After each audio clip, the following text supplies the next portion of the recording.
पेटली उरी मशाल छाती ही विशाल रुंदरे आभाळाचा रंग लाल पेटली उरी मशाल छाती ही विशाल रुंदरे पोलादाचे हे शरीर हात पाय आणि शिर पेटुनी उठे अधीर रे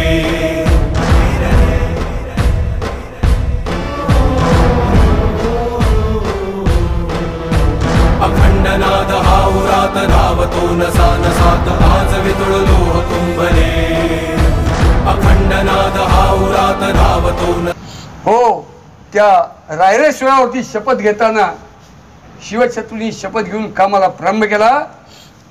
ते रायगडावरती अभिषेक केला तो सगळा जो प्रवास आहे तो भारतमाता वेदमाता धर्ममाता कर्मभूमी देवभूमी भारतमातेला दिलेलं अभिवचन आहे।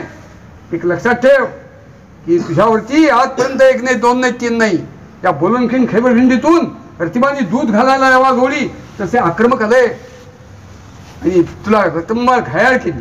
तुझ्यावरती अनेक घाव अनेक आघात अनेक प्रहार झाले तुला कोणी वाचू शकलं नाही। पण मी हा जो राज्याभिषेक करून ही हिंदू स्वराज्याची सत्ता उत्पन्न करतोय त्या सत्तेचं संरक्षण कवच म्हणजे हे छत्र मी तुझ्या मस्तकावरती धरतोय तुझं रक्षण करण्यासाठी। ते अभिवचन द्रौपदीला दिलं इथं भूमीला दिले भारत मातेला शिवछत्रूंनी अभिवचन दिले आणि ते अभिवचन 32 पण सोन्याच्या सिंहासनावरती आरोहण करून दिले।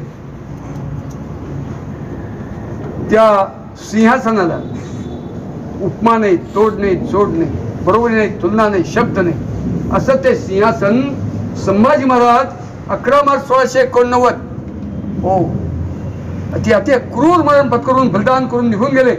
त्यानंतर 2च महिन्यात रायगड पडला। फितुरींनी मुसलमानांच्या ताब्यात गेला।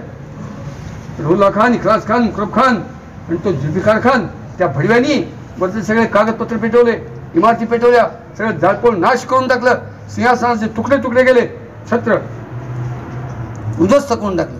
त्या क्षणापासून आजपर्यंत ते छत्र ते सोन्याचं आहे का दगडाचं आहे तांब्याचं आहे का रुपयाचं आहे मुद्दा नाही। ते छत्र म्हणजे शेकडो वर्षांनंतर या हिंदुस्थानला विश्वाच्या संघर्षात राष्ट्र म्हणून टिकवण्याची जी आग लागते अंतःकरणात म्हणजे राष्ट्रीयत्व लागतं। त्या राष्ट्रीयत्वाचा मूर्तिमंत गंगेचा उगम गंगोत्री सिंधूचा उगम जमनोत्री तसं राष्ट्रीयत्वाची गंगा राष्ट्रीयत्वाची सिंधू जिथनं उगम पावल्या ते ठिकाण आहे ते पुनरपी स्थापित झालं पाहिजे संस्थापित झालं पाहिजे असं आपण ठरवलंय।